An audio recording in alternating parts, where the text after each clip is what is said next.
Here, Blanche, I just pressed our costumes. Oh, thank you, honey. You know, I'm a little nervous about the dress rehearsal tonight. What do you say we go over our lines again? Sure. Okay, well, can we take it from the top of scene 3 here? I'm standing on the balcony of the Von Trapp home, listening to artillery shells bursting in the distance, and you come running on from upstage, okay? Okay. You ready? Yes. The Nazis are coming! The Nazis are coming! Everybody, grab a gun and go to the basement. Come on!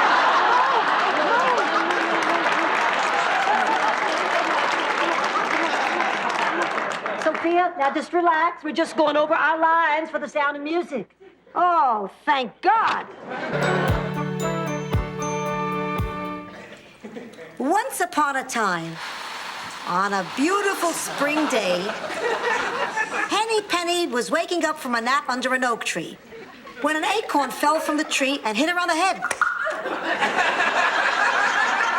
Funny, when I was a little girl in Sicily and they told this story, it was a safe that fell on her head. Anyway, Henny Penny, being a chicken, not the brightest bird in the world, immediately jumped to the wrong conclusion. Oh, dear. A piece of blue sky just fell on my head. The wherefore and why is best left unsaid. But I have a hunch, and it's appalling that, like it or not, the sky is falling. Henny decided to take action. I should go and warn the king. And off she went. On her way, Henny came upon Goosey Lucy, one of the most popular birds in the barnyard. The most popular. And the 8th graders are seeing a play today about how to be that popular safely.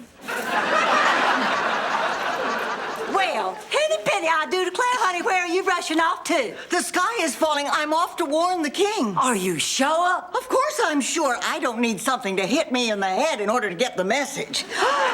Actually, in this case, it did hit me in the head. Oh, dear.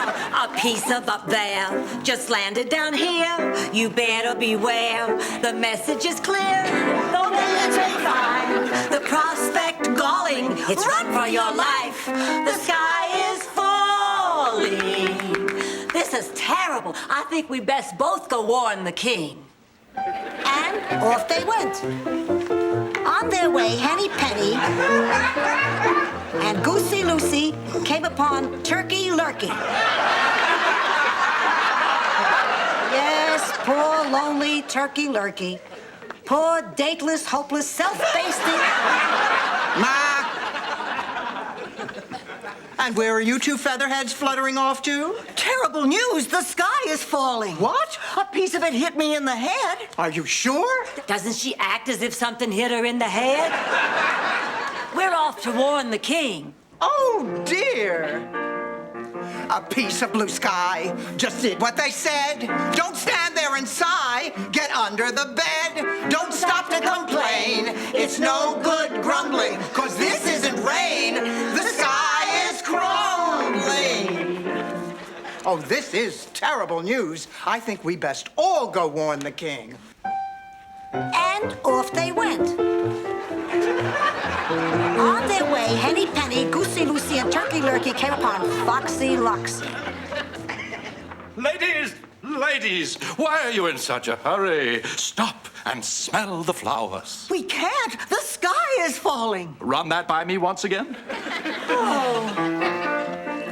A piece of blue sky just fell on her head. The wherefore and why are best left unsaid. But we have a hunch, and it's appalling that, like it or not, the sky is falling. Help! Disaster is near. Help! We're trembling with fear. Help. The outlook is drear. We're dreading Armageddon may disrupt our career.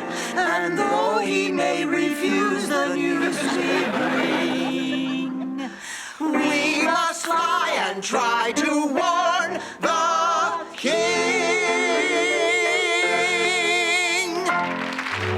And now I have a real treat for you. Straight from Poland, the Sklarkiewicz brothers.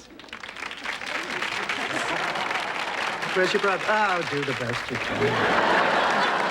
Hey! Hey!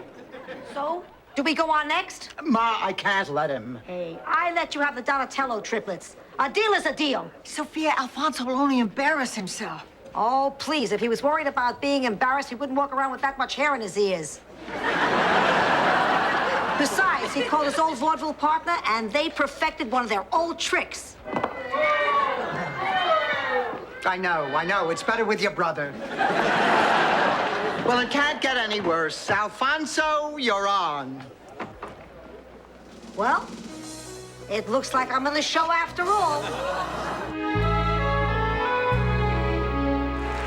Girls, something terrible has happened. Gee, and everything was going so well up until now. Look at these programs. Bob Hope's name is still on them. How did that happen? Who's in charge of the programs? I forgot. Oh. I guess I figured he was gonna come. We have to make an announcement and refund everybody's money. Oh, and I guess now is as good a time as any. Oh, well, this is all my fault. Let me do it. And now my beautiful assistant will step into the magic box.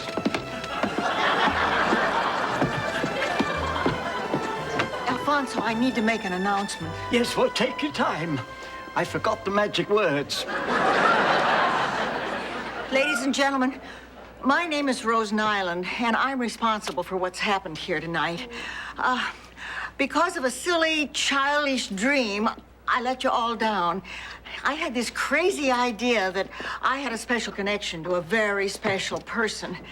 And that's why on all your programs it says that the guest celebrity for tonight's show is Presto! Bob Hope!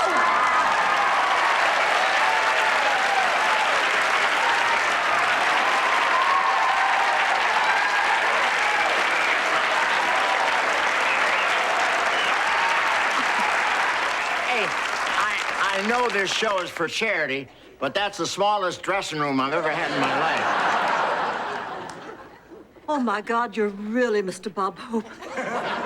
Oh, being this close to you is the biggest thrill of my life. If you were any closer, there wouldn't be room for my car keys. Mr. Hope, could we impose upon you to entertain for a few minutes? Will I entertain? I didn't put this makeup on to go bowling. Ladies and gentlemen, Mr. Bob Hope! Thank you very much. Thank you. Did you hear that Ronald Reagan has just moved back to Hollywood? That's just what Hollywood needs, another unemployed actor. And did you know Reagan left office with the highest popularity rating since FDR? He was more popular than Tammy Baker or Maybelline convention. I can't believe it. How on earth did he get here? You know how Alfonso kept talking about his old vaudeville partner? It turns out it was Bob Hope. Isn't that a kick? You know, since Ron and Nancy moved back to California, we've had earthquakes almost every day. Do you think God could be a Democrat? But earthquakes don't bother the president. If Sam Donaldson couldn't shake him up, nothing will. Oh, Rose, I think we owe you an apology, honey. You were right after all. Oh, you don't owe me any apology. This was a lucky coincidence. I'm just glad it all worked out. Boy, but I have learned one lesson. No more silly daydreams for me. Now, Nancy Reagan has mixed feelings about moving back to California. She's afraid her husband might not have as much free time to spend with her anymore. Thanks, Dad. Right now, ladies and gentlemen, I want to bring out a lady who actually claims to know which one is Siegfried and which one is Roy. Dorothy, show us your Zbornak.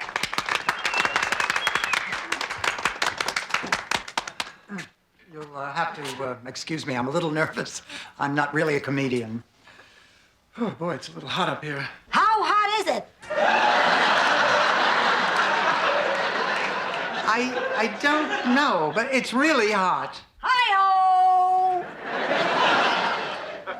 As I said before, my name is Dorothy Zbornak, and that's spelled just the way it sounds. You're dying. Ask us where we're from. That's my mother, the incredible shrinking woman. She's sitting there with the two other women that I live with. You know, at our ages, the four of us living together in the same house, we go through so many hormone changes that some nights we can actually read by the hot flashes.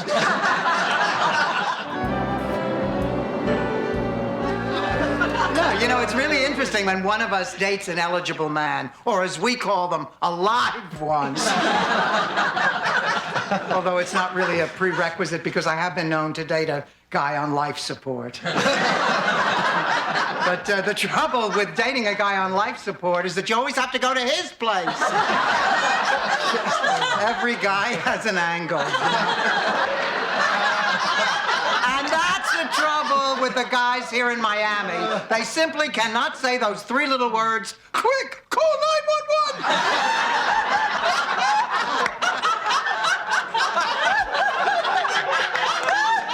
So that's who I am, a substitute teacher with hot flashes who still lives with her mother who heckles her. And I want to thank you for finding my life more amusing than I do. Good night, thank you.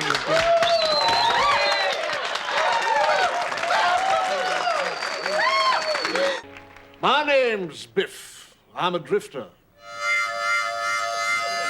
My story isn't a pretty one, but it's one that needs to be told.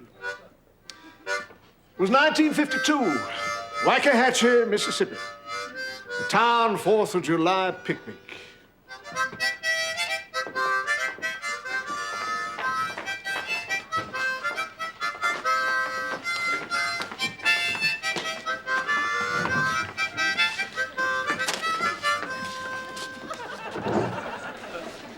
Evening, Sheriff. Evening, fellow Waxahachie.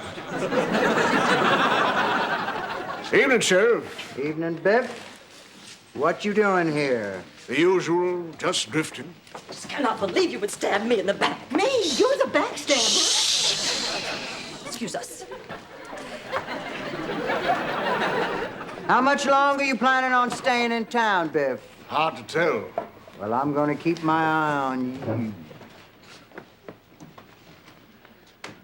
The sun was mighty hot today, wasn't it, Josie? It sure was, Biff. Patrick swore to me that I was the only woman in his life. He told me the same thing. You liar.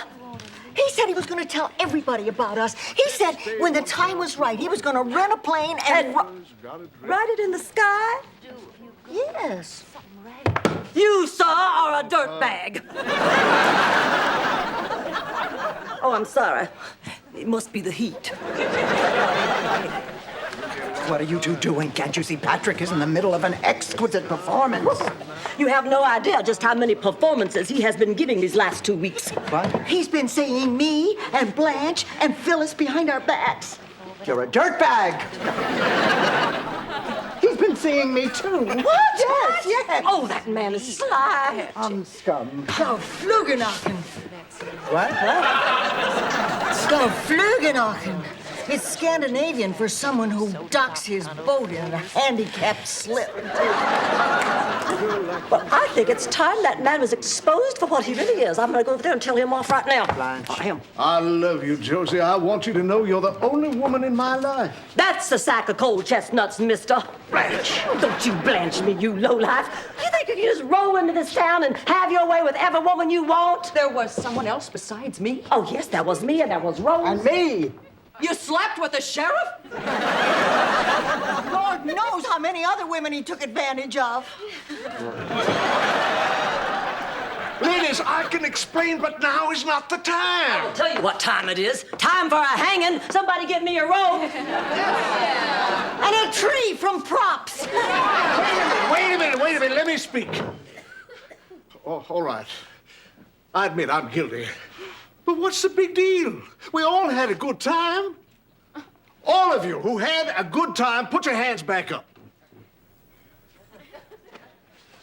Ed, you damn liar, put your hand down. So what harm did I do? What harm did you do? You lied to everybody. You, sir, are nothing but a low-down, carpet-bagging scallywag. And as God is my witness, I will never shampoo your hair again. And another thing. You'll never what? Don't ask. Well, I guess you know how we all feel. So why don't you just get out of our sight? Get out of our lives and get out of our town right now.